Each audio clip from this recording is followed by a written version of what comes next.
Hi, girls. Good morning. Happy Wednesday. I know, right, Terry? She's huge. She's getting to be such a big girl, aren't ya? Sitting on her favorite spot, my shoulder. Get your paw on my phone. Don't accidentally text somebody. That would be embarrassing. She's special, I'll tell you. It's like wearing a scarf. It's like my accessory. It's like my blonde braid. It's really untamed. Right? Yeah. She's a good girl, aren't ya? She's a good girl. She's a good girl. All right, we're on April 29th. David escapes through the wilderness, 2 Samuel 17:15 through 29. Hushai told Zadok and Abiathar the priests what Ahithophel had said to Absalom and the elders of Israel and what he himself had advised instead. Quick, he told them, go find David and urge him not to stay at the shallows of the Jordan River tonight. He must go across at once into the wilderness beyond. Otherwise, he will die and his entire army with him. Jonathan and Ahimaaz had been staying at En-Rogel so as to not be seen entering and leaving the city. Arrangements had been made for a servant girl to bring them the message they were to take to King David.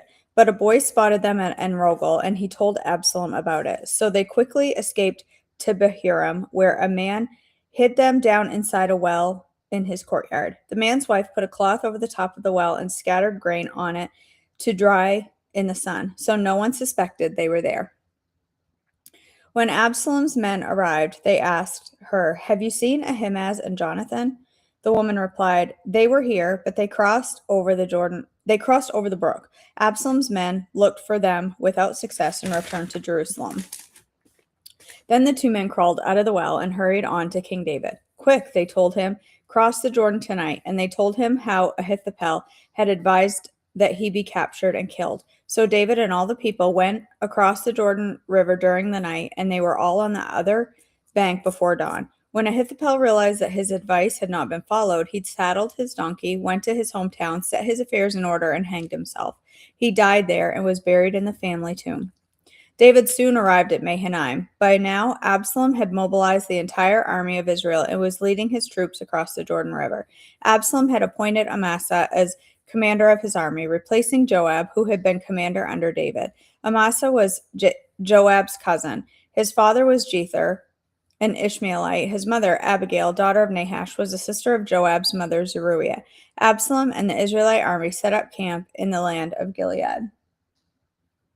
When David arrived at Mahanaim, he was warmly greeted by Shobi, son of Nahash, who came from Rabbah of the Ammonites, and Maker, son of Amiel, from Lo-debar, and Barzillai from Gilead, from Rogelim. They brought sleeping mats, cooking pots, serving bowls, wheat and barley, flour, and roasted grain, beans, lentils, honey and butter to make honey butter. Sheep, goats, and cheese for David and for those who were with him. For they said, you must all be very hungry and tired and thirsty after your long march through the wilderness. Psalm 3, a psalm of David regarding the time David fled from his son Absalom. O Lord, I have so many enemies. So many are against me. So many are saying, God will never rescue him. But you, O Lord, are a shield around me. You are my glory, the one who holds my head high. I cried out to the Lord, and he answered me from his holy mountain. I lay down and slept, yet I woke up in safety, for the Lord was watching over me. I am not afraid of 10,000 enemies who surround me on every side. Arise, O Lord, rescue me, my God. Slap all my enemies in the face. Shatter the teeth of the wicked. Victory comes from you, O Lord. May you bless your people.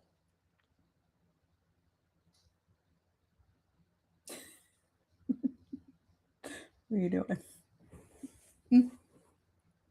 Psalm 63, a psalm of David regarding the time when David was in the wilderness of Judah. O God, you are my God. I earnestly search for you. My soul thirsts for you. My whole body longs for you in this parched and weary land.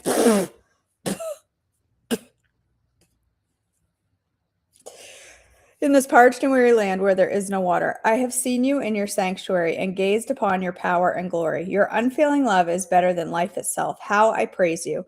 I will praise you as long as I live, lifting up my hands to you in prayer. You satisfy me more than the richest feast. I will praise you with songs of joy. I lie awake thinking of you, meditating on you through the night, because you are my helper. I sing for joy in the shadow of your wings. I cling to you. Your strong right hand holds me securely. But those plotting to destroy me will come to ruin. They will go down into the depths of the earth. They will die by the sword and become the food of jackals. But the king will rejoice in God. All who swear to tell the truth will praise him, while liars will be silenced. Absalom's defeat and death, 2 Samuel 18, 1 through 18. David now mustered the men who were with him and appointed generals and captains to lead them. He sent the troops out in three groups, placing one group under Joab, one under Joab's brother Abishai, son of Zeruiah, and one under Ittai, the man from Gath. The king told his troops, I am going out with you. But his men objected strongly. You must not go, they urged. If we have to turn and run, and even if half of us die, it will make no difference to Absalom's troops. They will be looking only for you. You are worth 10,000 of us, and it is better that you stay here in the town and send help if we need it. If you think that's the best plan, I'll do it, the king answered. So he stood alongside the gate of the town as all the troops marched out in groups of hundreds and thousands. And the king gave this command to Joab, Abishai, and Ittai: For my sake, deal gently with young Absalom. And all the troops heard the king give this order to his commanders. So the battle began in the forest of Ephraim, and the Israelite troops were beaten by David's men. There was a great slaughter that day, and 20,000 men laid down their lives. The battle raged all across the countryside, and more men died because of the forest than were killed by the sword. During the battle, Absalom happened to come upon some of David's men. He tried to escape on his mule, but as he rode beneath the thick branches of a great tree, his hair got caught in the tree. His mule kept going and left him dangling in the air. One of David's men saw what happened and told Joab, I saw Absalom dangling from a great tree. What? Joab demanded. You saw him there and didn't kill him? I would have rewarded you with 10 pieces of silver and a hero's belt. I would not kill the king's son for even 1,000 pieces of silver, the man replied to Joab. We all heard the king say to you and Abishai and Ittai, For my sake, please spare young Absalom. And if I had betrayed the king by killing his son, the king would certainly find out who did it. You yourself would be the first to abandon me. Enough of this nonsense, Joab said. Then he took 3 daggers and plunged them into Absalom's heart as he dangled, still alive, in the great tree. 10 of Joab's young armor-bearers then surrounded Absalom and killed him. Then Joab blew the ram's horn, and his men returned from chasing the army of Israel.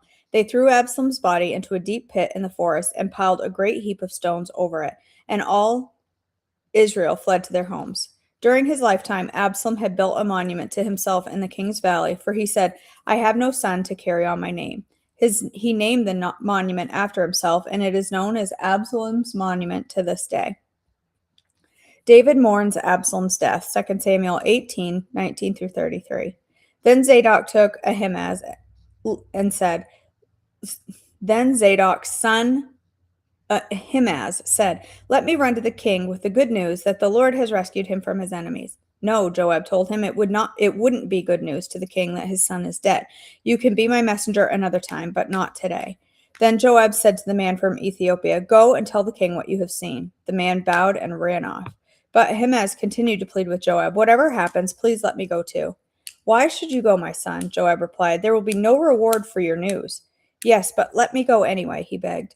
Joab finally said, All right, go ahead. So Ahimaaz took the less demanding route by way of the plain and ran to Mahanaim ahead of the Ethiopian.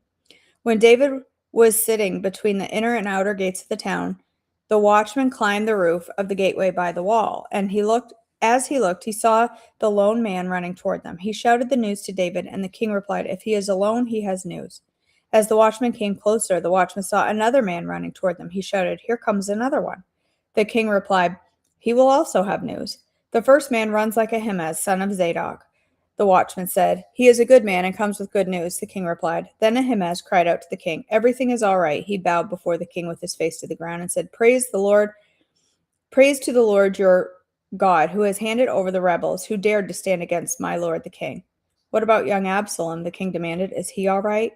Ahimaaz replied, When Joab told me to come, there was a lot of commotion, but I didn't know what was happening. Wait here, the king told him, so Ahimaaz stepped aside. Then the man from Ethiopia arrived and said, I have good news for my lord the king. Today the Lord has rescued you from all of those who rebelled against you. What about young Absalom? The king demanded. Is he all right? And the Ethiopian replied, May all of your enemies, my lord the king, both now and in the future, share the fate of that young man. The king was overcome with emotion. He went up to the room over the gateway and burst into tears. As he went, he cried, Oh, my son Absalom, my son Absalom, if I had died instead of you. Absalom, my son, my son. Joab rebukes the king, 2 Samuel 19, 1 through 14. Word soon reached Joab that the king was weeping and mourning for Absalom. As all the people heard of the king's deep grief for his son, the joy of that day's victory was turned into deep sadness. They crept back into the town that day as though they were ashamed and had deserted in battle. The king covered his face with his hands and kept on crying, Oh, my son Absalom, oh, Absalom, my son, my son. Then Joab went to the king's room and said to him, We saved your life today and the lives of your sons and your daughters and your wives and your concubines. Yet you act like this, making us feel ashamed of ourselves.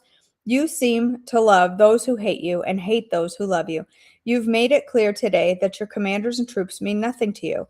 It seems that if Absalom had lived and all of us had died, you would be pleased. Now go out there and congratulate your troops, for I swear by the Lord that if you don't go out, not a single one of them will remain here tonight. Then you will be worse off than ever before. So the king went out and took his seat at the town gate, and the news spread throughout the town he was there, and everyone went to him. Meanwhile, the Israelites who had supported Absalom fled to their homes. And throughout all the tribes of Israel there was much discussion and argument going on. The people were saying, The king has rescued us from our enemies and saved us from the Philistines. But Absalom chased him out of the country. Now Absalom, whom we anointed to rule over us, is dead. Why not ask David to come back and be our king again? Then King David sent Zadok and Abiathar the priest to say to the elders of Judah, Why are you the last ones to welcome back the living king into this palace? For I have heard that all of Israel is ready. You are my relatives, my own tribe, my own flesh and blood. So why are you the last ones to welcome back the king? And David told them to tell Amasa, Since you are my own flesh and blood, like Joab, may God strike me and even kill me if I do not appoint you as commander of my army in his place. Then Amasa convinced all the men of Judah, and they responded unanimously. They sent word to the king, Return to us, and bring back all who are with you. So David's return to Jerusalem, 2 Samuel 19, 15 through 18a. So the king started back to Jerusalem, and when he arrived at the Jordan River, the people of Judah came to Gilgal to meet him and escort him across the river. Shimei, son of Gera, the man from Bahurim and Benjamin, hurried across with the men of Judah to welcome King David. 1,000 other men from the tribe of Benjamin were with him, including Ziba, the chief servant of the house of Saul, and Ziba's 15 sons and 20 servants. They rushed down to the Jordan to meet the king. They crossed the shallows of the Jordan to bring the king's household across the river, helping him in every way they could. David's mercy to Shimei, 2 Samuel 19, 18b through 23.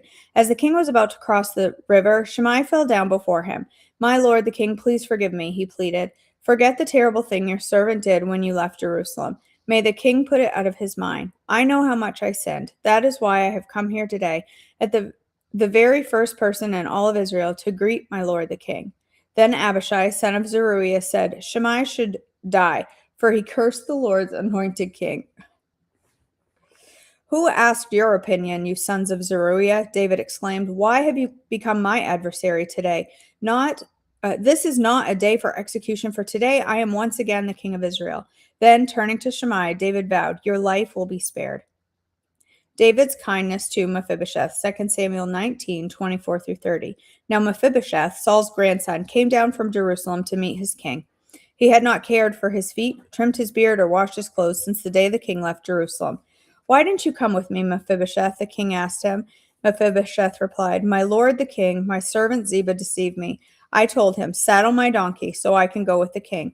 For as you know, I am crippled. Ziba has slandered me by saying that I refuse to come. But I know that my lord the king is like an angel of God. So do what you think is best. All my relatives and I could expect only death from you, but my lord, but instead you have honored me by allowing me to eat at your own table. What more can I ask? You've said enough, David replied. I have decided that you and Ziba will divide your land equally between you. Give him all of it, Mephibosheth said. I am content just to have you safely back again, my lord the king. Thanks for the help reading, Weenie. What are you doing? What are you doing? Huh? What you doing? This is an awkward position for you to be in. Such a weirdo. You're such a weirdo. Okay, I'm just gonna sit right there. Just sit right there. She's not a lovable dog at all. She's not a people dog at all. Aren't you? Huh? Give me a stink a hi. Hey, say hi to the people. Look, can you look here and say hi? Who that? Who that on there? Winnie, who that? Not me. Who's this? Look right here. Who that? Hey, who's this? Who's this right here? Is that the Winnie? Do you see the Winnie on there? Do you see Winnie? Say hi, Winnie. Who's that? Oh my goodness.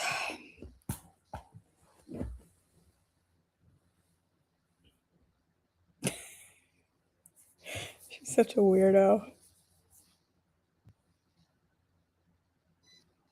I love hearing about David if anyone has Prime. I started watching that. I started watching it and then I got distracted by something else and never went back to it, and I probably should. It seemed good. I haven't watched a lot of those types of shows because they take so many, like, I don't know what to think about them. The Chosen was another one. A lot of people loved it, but I was just like, they took so many liberties, and I'm sure they were all fine. I don't know. I felt weird about it. Oh, I don't know what organ that is, but you just crushed it. Winnie, I can't breathe. Oh. So anyway, I watched the first couple of episodes and it seemed really good. And then like I said, I got distracted by other things, probably by a Winnie. And never went back to it. But can you find a place to get comfortable and stop crushing all of my internal organs? Please? Ugh. Good gracious, Winnie. She's got to be up my business all the time. Yeah, I felt really uncomfortable watching The Chosen, Meredith. I started it and was like, and I know so many people love it, and I'm not saying you shouldn't at all. I'm not like taking a stance or anything like that. But for me, I was like, I don't know. I felt wicked uncomfortable watching it. I felt like there was too many liberties, and so I ended up not watching it at all. I just didn't bother. But I know a lot of people really loved it. Right, Winnie? Can you boop? Show them how you boop. Boop. Give me boops. Winnie, do your tricks. Boop. Give me boops. You gonna show me up? Come on, give me boop. Boop. Give me boop. Give me boop.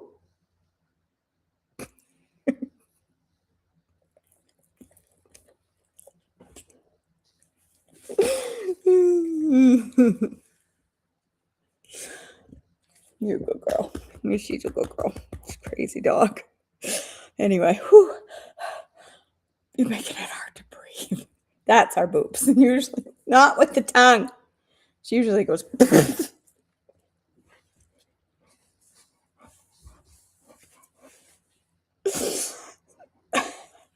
All right. Stop with the tongue. Stop licking my coffee. Why don't you move out of the way so I could pray? I guess I could pray and you could just stay there.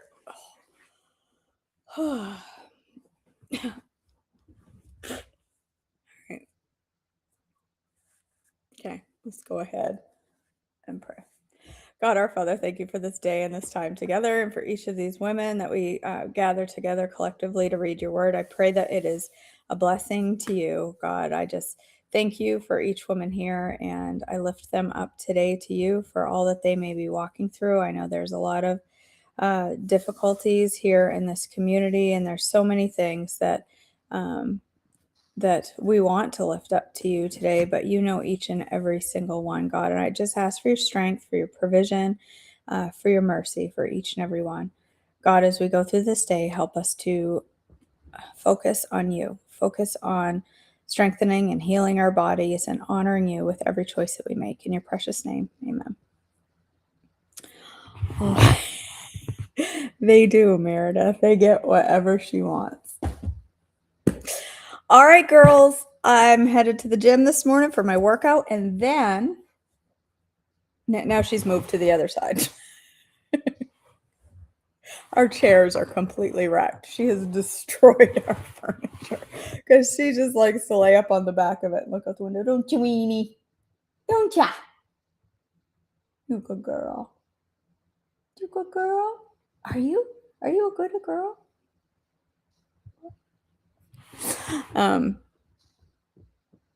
Today, after my training session, I'm filming another exercise video. And today we're working on a core video. So we've got 2 cardio drummings done, and now we're going to film a core video. So that'll be fun. So I already can't barely move because the back of my legs are, I don't know what that muscle's called, behind your knee and up to your butt, whatever that muscle there is called, it hurts. So now my abs are going to hurt too. And arms, because it's arm day. So I'm going to be a hurting unit, but it's all right. All right. I love you, girls. I hope you have a great day, and I'll see you all back for devotions tomorrow. Bye, guys.